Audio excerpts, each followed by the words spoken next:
Di zamanku tidak ada yang begini-begini. Para nelayan juga punya hak untuk mencari ikan. Kalau tidak boleh melaut di situ, itu melanggar hak orang mencari pendapatan. Saya yakin Prabowo itu orang yang tegas dan tidak punya rasa takut selama untuk membela daripada republik ini. Dulu oligarki atau konglomerat itu berada dalam pengawasan saya. Mereka tidak bisa semaunya bikin ini itu tanpa restu daripada pemerintah. Saya juga senang bisa bicara di podcast ini. Maksud saya podcast. Podcast itu zamanku dulu. Penak zamanku tuh.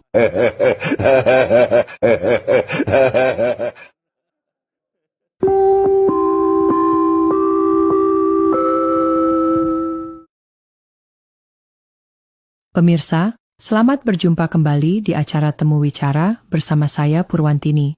Sudah tersambung melalui saluran Zoom, yaitu Presiden Indonesia yang kedua, Bapak Soeharto. Selamat siang Bapak Soeharto. Maaf mengganggu waktu istirahat Bapak. Selamat siang. Nama daripada Anda tadi siapa? Saya Purwantini, Pak. Saya senang di zaman milenial ini ada nama Purwantini. Terima kasih, Pak. Kali ini saya ingin menanyakan seputar isu-isu yang tengah terjadi di Indonesia. Silahkan. Memang bagaimana keadaan daripada masyarakat saat ini? Penak zamanku tuh. Karena Bapak sebagai guru bangsa, saya ingin menanyakan pendapat Bapak tentang peristiwa yang viral belakangan ini. Peristiwa viral, kalau di zamanku yang saya programkan adalah spiral sebagai salah satu bagian daripada program keluarga berencana atau KB. Oh iya, apa KB 2 anak cukup masih dijalankan oleh pemerintah sekarang? Itulah Pak. Sekarang bukan 2 anak cukup, tapi pegawai negeri di satu kota ada yang dibolehkan untuk punya istri lebih dari 1 atau 2. Wah, itu tidak bagus. Saya sendiri saja dulu sangat setia kepada Ibu Tin. Pegawai negeri jangan poligami lah. Tidak bagus itu. Nanti kalau kekurangan daripada uang untuk istri muda, ujung-ujungnya korupsi. 1 istri sudah cukup. Jangan poligami. Begitu ya Pak?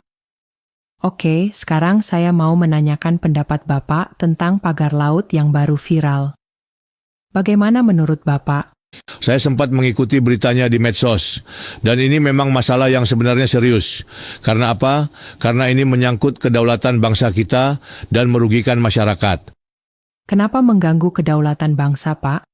Sudah jelas laut itu harus dikuasai negara dan digunakan sebesar-besar untuk kemakmuran daripada rakyat. Tidak boleh dikuasai oleh segolongan orang. Di zamanku tidak ada yang begini-begini. Para nelayan juga punya hak untuk mencari ikan. Kalau tidak boleh melaut di situ, itu melanggar hak orang mencari pendapatan. Ini masalah yang sangat serius. Kenapa pemerintah sebelum pemerintahan Prabowo bisa lalai terjadi seperti ini, Pak? Bahkan sudah terbit sertifikatnya loh, Pak. Wah, itu harus ditanyakan kepada yang bersangkutan. Karena kalau sampai keluar izin, apalagi HGB dan SHM itu melibatkan aparatur negara. Dan untuk menindak ini sangat mudah. Diusut saja dari kepala desa, ke kecamatan, sampai provinsi, dan sampai ke pejabat yang menerbitkan surat itu. Mudah kok. Untuk masalah yang sangat gamblang, tidak mungkin pemerintah waktu itu lalai. Selidiki saja biar kedapatan ada terlibat atau tidak. Jadi Bapak setuju bahwa Pak Prabowo harus menyelesaikan masalah ini sampai tuntas? Sangat setuju. Dan saya sangat kenal karakter daripada mantu saya. Saya yakin Prabowo itu orang yang tegas dan tidak punya rasa takut selama untuk membela daripada republik ini. Dia itu orangnya tegas, siapapun yang melecehkan republik ini akan dipukul habis oleh Prabowo. Saya sangat tahu karakter Prabowo. Maaf Pak Harto, pagar laut itu dikaitkan dengan PSN yang namanya PIK 2. Sedangkan proyek PIK kan sudah dimulai zaman Anda berkuasa? Memang zaman saya sudah ada PIK, tapi Anda boleh cari jejak digital saya tentang proyek itu. Saya pernah minta aguan, kalau bikin proyek jangan bikin gaduh. Saya juga sampaikan bahwa kalau mau bangun proyek PIK, jangan sampai bikin banjir ke wilayah masyarakat sekitarannya. Jangan sampai tol ke bandara kebanjiran. Jangan sampai merugikan nelayan. Bapak sangat memperhatikan nelayan ya? Sudah pasti, di zaman saya itu, saya bentuk daripada yang namanya kelompok pencapir. Dan saya juga sering menyelenggarakan temu wicara dengan para petani dan nelayan. Di situ saya bisa mendengar langsung apa yang dikeluhkan masyarakat. Jejak digitalnya sangat banyak. Anda dulu kalau sering nonton TVRI pasti tahu. Jadi jangan sampai proyek PIK 2 itu merugikan nelayan. Ini kan menyangkut yang kata orang adalah oligarki. Bagaimana oligarki di zaman Pak Harto? Begini, di zamanku dulu orang belum menyebut oligarki. Mungkin dulu disebut konglomerat. Tapi ya sebenarnya mungkin sama. Yang saya tegaskan bahwa dulu oligarki atau konglomerat itu berada dalam pengawasan saya. Mereka tidak bisa semaunya bikin ini itu tanpa restu daripada pemerintah.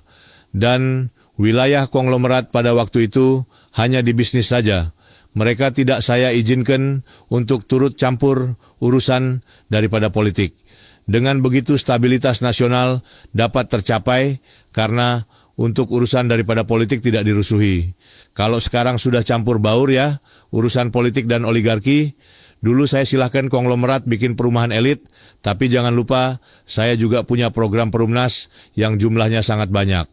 Coba kalau saudara Purwantini berkunjung ke kota-kota di Indonesia, pasti ada Perumnas di situ. Pada waktu itu, masyarakat sangat terbantu untuk dapat membeli daripada rumah melalui program KPR. Dan harganya dulu tidak semahal sekarang. Saya dengar-dengar harga rumah sekarang mahalnya minta ampun ya. Piye, penak zamanku toh? Oligarki ikut campur ke politik itu zaman Jokowi ya, Pak? Waya ndak tahu kok nanya saya, ya tanyakan saja kepada yang bersangkutan. Apa saran Bapak untuk penyelesaian pagar laut ini, Pak? Masalah pagar laut ini harus diselesaikan sampai tuntas, agar tidak menimbulkan ekses yang tidak baik bagi kedaulatan dan penegakan hukum di Republik ini. Jangan sampai masalah ini hilang begitu saja tanpa diselesaikan. Untuk oligarki, saya berpesan, coba kalau di PIK 2, itu jangan hanya bangun rumah elit yang mahal, tapi harus ada juga rumah untuk rakyat. Perbandingannya kalau ada satu rumah elit, harus ada 2 rumah sederhana, dan 3 rumah sangat sederhana. Karena pada dasarnya negara ini harus hidup bersama dan berdampingan. Jangan eksklusif supaya kita bisa hidup rukun sesuai daripada semboyan kita Bhinneka Tunggal Ika. Baik, terima kasih Bapak.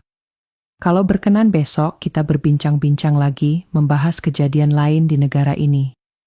Karena kami butuh pemikiran Bapak sebagai guru bangsa. Sama-sama. Saya juga senang bisa bicara di podcast ini. Maksud saya podcast. Podcast itu zamanku dulu, hehehehe. Dulu orang beli podcast tapi terkontrol. Sekarang malah pada main judi online sampai ada yang bunuh diri. Negara harusnya bertindak, jangan membiarkan, apalagi untuk keuntungan berpolitik. Dulu podcast duitnya untuk sosial, bukan untuk logistik politik. Baik Bapak, lain waktu kita adakan temu wicara lagi. Terima kasih. Penak zamanku tuh.